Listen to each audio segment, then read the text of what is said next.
हे पुस्तक लिहिताना बरेचदा मी ॲडमिट झाल्या किंवा गोळ्या घेतलेत.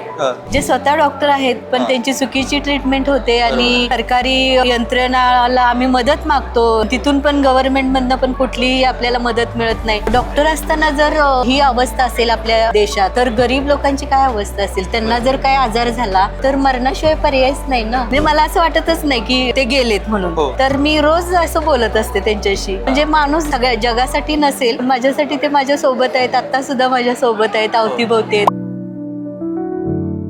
मंडळी नमस्कार, मी सुजित काळंगे आणि तुम्ही बघताय पुस्तक नाका. पुस्तक नाक्यावर आज एक अशा लेखिका आलेल्या आहेत ज्यांनी खरं तर आपल्या डोळ्यांदेखत एक मरण अनुभवलं आणि त्याचबरोबर आयुष्यभर ज्यांनी अनेक व्यथा सोसल्या, त्या व्यथांचं शब्दांकन करत इच्छा मरण एक सत्यकथा नावाचं एक पुस्तक जे आहे ते आपल्यापर्यंत पोहोचवलं. अशा सौ संगीता लोटे मॅडम आपल्यासोबत आहेत. मॅडम, पहिल्यांदा पुस्तक नाक्यावर तुमचं मनस्वी स्वागत आहे. खरं तर पहिल्यापासूनच बाई म्हटलं की संघर्ष आहे. त्यातल्या त्यात तुम्ही संघर्ष जो बघितलाय तो उघड्या डोळ्यांनी बघणं आणि मग तो लिहिणं, मला वाटतं एक एक ओळ लिहिणं फार अवघड गेलं असणार 100%. ही सत्यकथा हा खाली लिहिणं हे इच्छा मरण वाटणं असं असू शकतं. काय भावना होते हे सगळं लिहिताना, कसा प्रवास होता?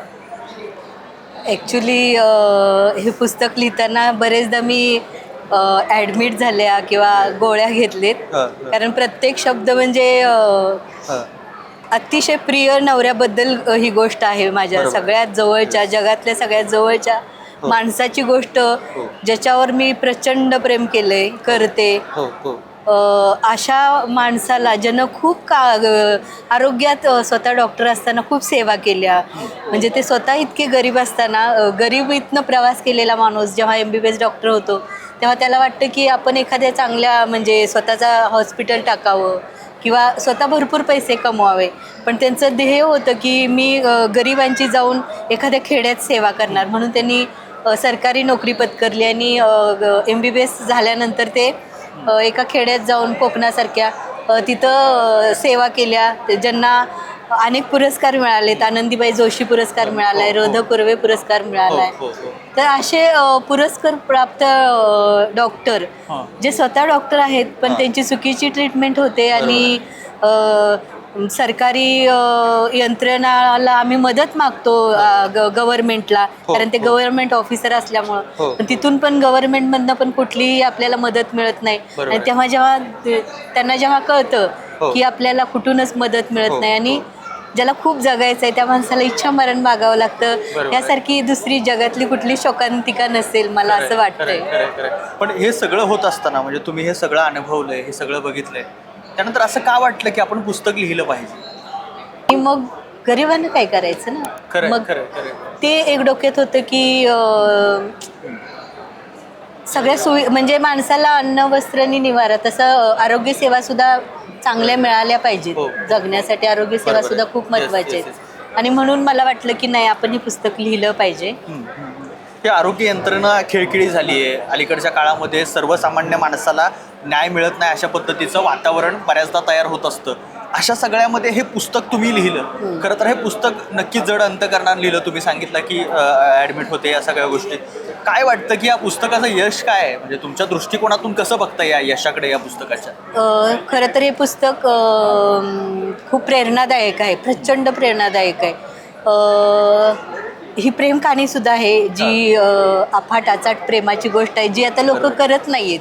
तर हे प्रेम करायला शिकवतं पुस्तक ॲक्च्युली, की प्रेम किती अतिशय आणि निखळ असलं पाहिजे. आणि म्हणजे हे पुस्तक बऱ्याच लोकांनी वाचले ना, म्हणजे एका माणसानं वाचलं ना तर हे अनेक माणसांनी वाचले. म्हणजे त्या माणसानं 10 लोकांना ते पास केले पुस्तक.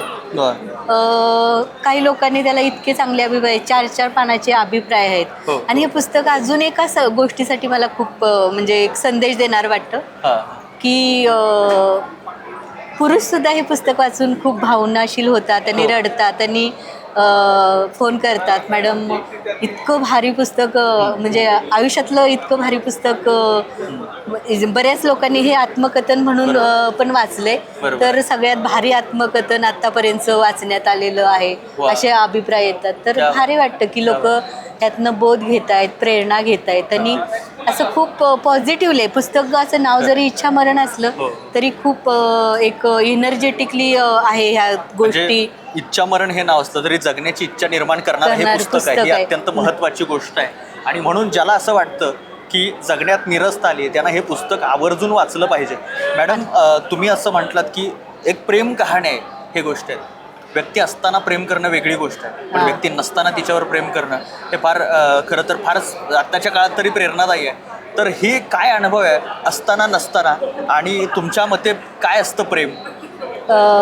माणूस गेला ना तरी तो आपल्या सोबतच असतो. हो, म्हणजे हो.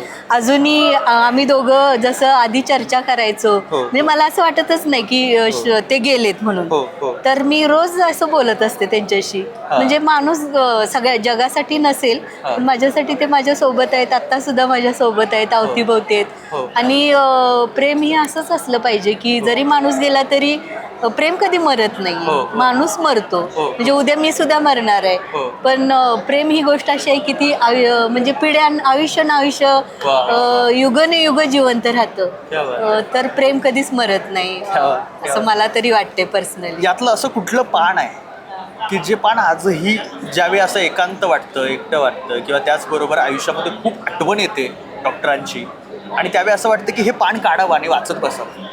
असं कोणतं पान? हळवं पान आपण म्हणतो, हळवा कोपरा आपण म्हणतो. तर असा यातला इच्छा मरणातला हळवा कोपरा कोणता? अगदी सगळेच पानं अशी हळवी आहेत खरं तर. म्हणजे सुरुवातीला म्हणजे मला काहीच येत हा. नव्हतं, स्वयंपाक वगैरे. आणि हा. हे एवढे डॉक्टर असताना पण ना अगदी मला छोट्या मुलीसारखं ट्रीट केलं. म्हणजे वा. नवरा म्हणून खूप कमी, आम्ही मित्र क्या बात. म्हणून खूप जगलो, क्या बात. मित्रमैत्रिणी. क्या बात. तर म्हणजे मला काहीच येत नव्हतं स्वयंपाक हा. वगैरे. हा. तर ते स्वतः एवढे पेशंट तपासून यायचे आणि स्वतः स्वयंपाक करायचे. हा. आणि मला अगदी लहान मुलींसारखं भरवायचे वगैरे. वा. तर मी जेव्हा अशी एकटी असते तेव्हा मनात प्रचंड अस्वस्थ असते ना, तेव्हा मग मला ह्या सगळ्या चांगल्या आठवणी मी जागवते आणि म्हणते की मी किती नशिबवान आहे की मला इतका चांगला नवरा मिळाला, ज्यानं माझ्यावर इतकं प्रेम केलं, मला लहान मुलीसारखं ट्रीट केलं. हा, हा, हा. तर मला खूप भारी वाटतं हे सगळं आठवून. बरोबर आहे. अगदी सरतेशेवटी एकच प्रश्न विचारेन की जगण्यासाठी वाचायचंय असं अनेकांना वाटतं, तर काय सांगाल अशा वाचकांना तुम्ही? की पुस्तकं खरंच वाचली पाहिजेत. त्यातनं आपण खूप काही शिकून जातो. म्हणजे हे पुस्तक वाचल्यावर कितीतरी लोकांनी मला मेसेज केलेत की मॅडम आम्ही ढोल्यापरीसारखं, म्हणजे ही ढोल्यापरीची गोष्ट आहे. ते मला लाडानं परी म्हणायचे आणि मी त्याला ढोल्या म्हणायचे. वा. तर म्हणतात, सगळे लोक म्हणतात की आम्ही ढोल्यापरीसारखं राहणार आहोत वा. आणि आम्हाला असंच प्रेम करायचं आहे. म्हणजे ज्यांनी आयुष्यात प्रेम केलं नसेल त्यांनी नक्की हे पुस्तक वाचावं. आणि जे खूप प्रेम करतात त्यांच्यासाठी तर हे पुस्तक अमेझिंग आहे. म्हणजे प्रत्येक लोकाला ज्यांनी वाचलंय ना, म्हणजे जवळजवळ ह्याच्या 5,000 प्रति एका वर्षात गेलेत. वा. पण जवळजवळ 10,000-20,000 लोकांनी वाचले ॲक्च्युली. म्हणजे हे वा. पुस्तक फक्त एकानंच घेतलंय हो. आणि एकानंच वाचलंय असं नाही, तर हो. अनेक लोकांनी वाचले. वा. म्हणजे तुम्ही वाचलं तर तुमची अख्खी फॅमिली, तुमचे मित्रपरिवार, तर असं खूप लोकांनी वाचले. आणि लोकांना प्रचंड आवडते ढोल्यापरीची गोष्ट. वा. तर ढोल्यापरीवर असंच प्रेम करा आणि तुम्ही सुद्धा असंच आयुष्यभर प्रेम करा, मला असं वाटतंय. नक्कीच. शेवटी काय की प्रेमावर दुनिया जगत असते. हां. प्रेम रम्य असतं, प्रेम जगतं, आणि म्हणून कदाचित कवी अभेद शेख असं म्हणतात की इतके कळलंय जीव तुझ्यावर जडल्यावर, माणूस तरतो प्रेमामध्ये बुडल्यावर. असं प्रेमामध्ये बुडल्यावर तरण्याची ही गोष्ट इच्छामरण एक सत्यकथा. नक्की वाचा. आणि अर्थातच असंच ऐकण्यासाठी, बघण्यासाठी पुस्तक नाका लाईक, शेअर, सबस्क्राईब करायला विसरू नका. धन्यवाद.